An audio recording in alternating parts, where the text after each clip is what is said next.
But Right. yes, of course, it's not sustainable because yeah, we're out of here, man. We're Our moment is brilliant. It's quick. exactly. And yet spirit is infinitely resourceable. Exactly. So, are you familiar with, I mean, maybe I don't know if you are, but Hegelian theory in terms of Immanuel Kant and Hegel, they had this dialectic that they used in talking about growth and development, and it's really nothing less than a spiritual process where somebody goes from an identity, which they called thesis, to antithesis to synthesis, which basically Mm, means going from identity, being identified as a, let's say, ego, to differentiation. You move into a growth stage, and and then the further step of growth is the synthesis, is or the integration of those, the previous. That's that's like me exactly analogous to me. Ada nigi saki kushi. The Which you know means no. the ada mitama, nigi mitama, saki mitama, kushi mitama, the aspects of the human soul. Okay, so So, yeah.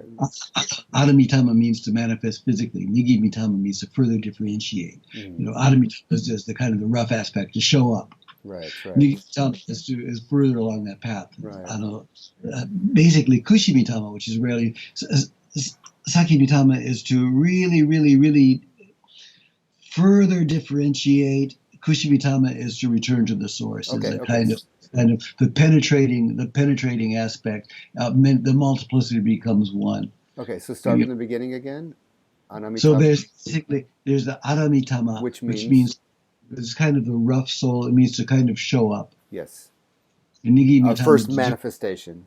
exactly. Okay, Nigi Mitama, to differentiate, to self differentiate. and Yeah, other. right. Okay, Exactly. And that after the initial showing up, then there's the differentiation, yes, then yeah. and then there's a further differentiation, Saki Mitama.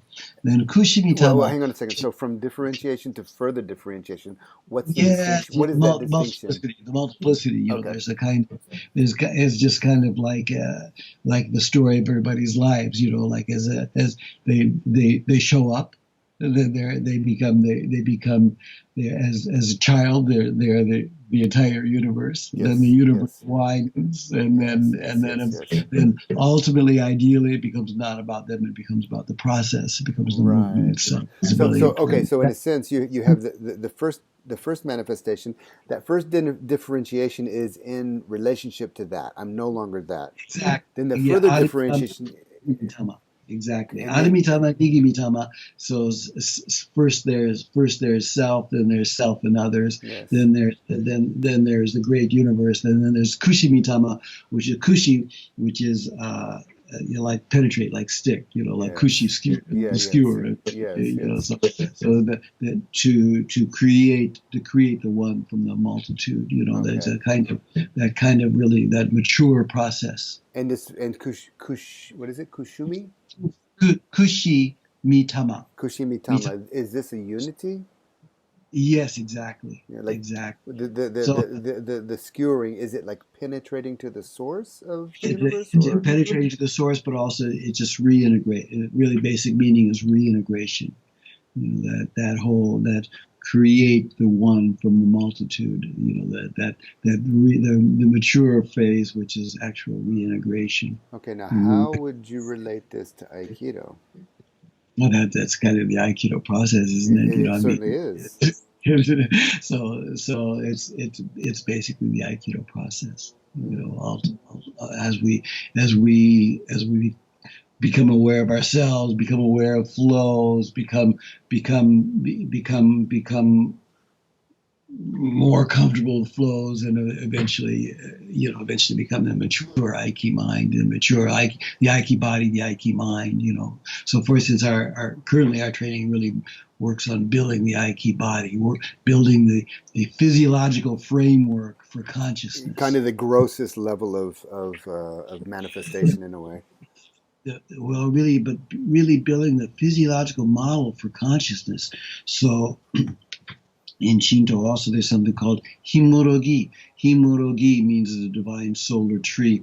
But for instance, if a ceremony is done a gaisai means an outside ceremony. Mm-hmm. If like if we travel someplace to do a jichinsai, a ground purification ceremony. Yes. There's no shrine there, so we make what's called a himorogi, a temporary antenna, or a resting place for divine solar power. We make a kind of a bowl with a gohei and a kind of a very heel season, a mirror thing, that's the structure of creation, and we invite through some magical process called Koshin no Gi. The Shinto priest invites kami to come to this place, this himorogi, and then we conduct the ceremony, and then there's a Soshin no Gi, we see the kami-sama off. And that's a kind of a really super simplification of a gaisai, any kind of ceremony away from a shrine. The himorogi itself, human being, I've always felt that human being, ultimately, the structure of a human being is like the himorogi. And what is that? What is that structure? The structure is that when we build the Aiki body, there's the primary movement between heaven and earth, and then there's the various peripheral processes, sporadic processes. But when we build that Aiki body, that's the structure of consciousness. Then we are receiving vitality from earth, inspiration from heaven. So when you say Aiki body, do you mean is it a physical gross body, or is it a subtle body? Is it a causal body? It's both. First you make the antenna, you make the shape. When you make and that's our physical form. That's exactly. Yeah. Exactly. And then that attenuates with the subtle.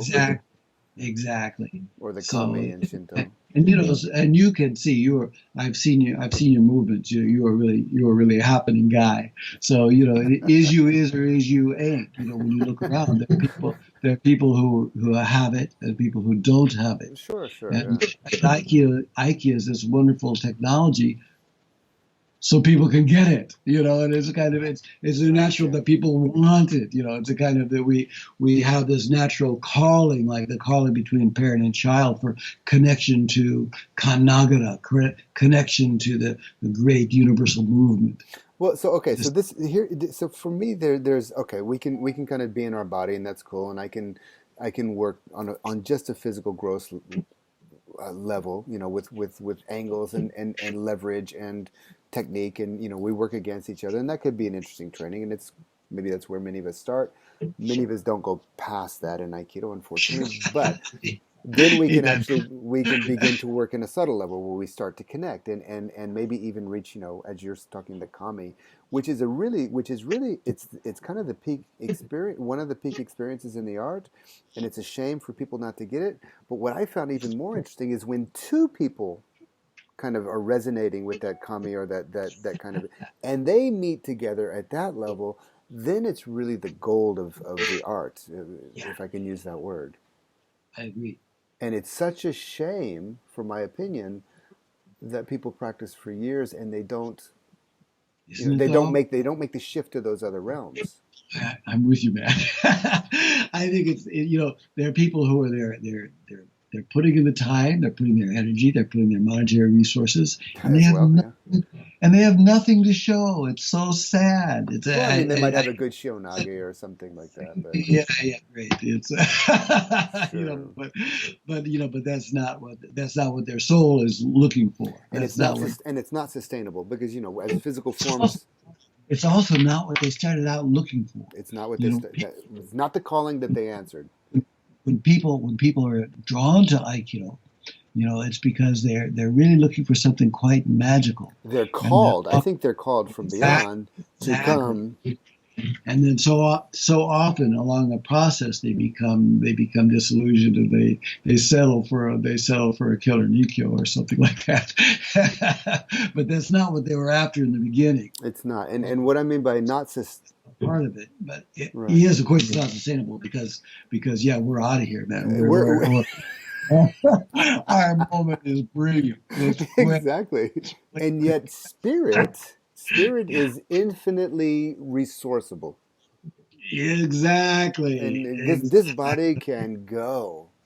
Yeah, exactly. And we're just like on that train of spirit, and we have no. Exactly. I wish I could give you a high five right now. Yes, I'm with you, man. Totally. get where you come from, but I really like it. But what's also interesting is, you know, from this perspective, if we just reduce things to the physical manifestation, then you also begin to realize how all of the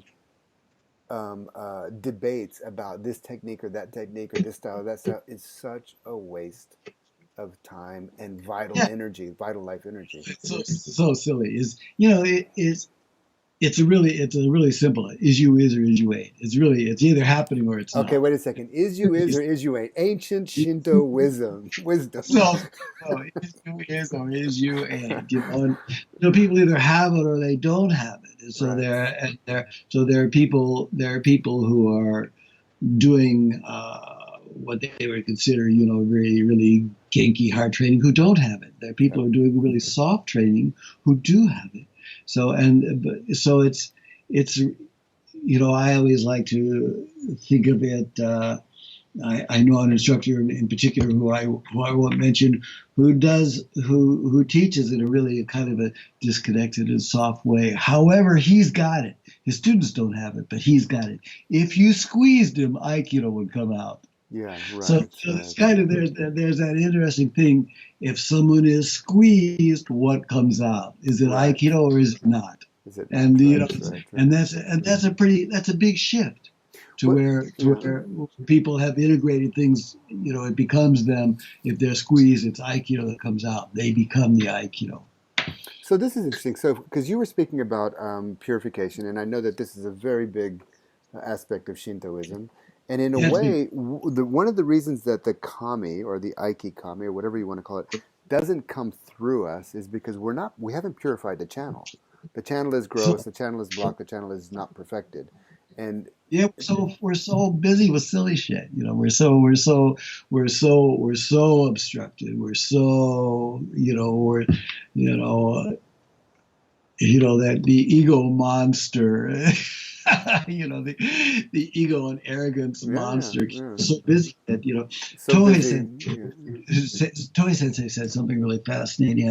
I trained with him a bunch in the late '60s and early '70s, and he had a quote that we are like people who receive this incredible legacy of incredible value, this legacy of gold from our forebears, from our parents, and we leave it locked up and go begging for pennies. Oh my God. And My God. Huh? yeah, yeah, that was Toy Sensei at his best. So that's really, really, it's so true. It's just so true. The human condition is we become so silly and so admired in silly stuff, and it is what it is. It's karma.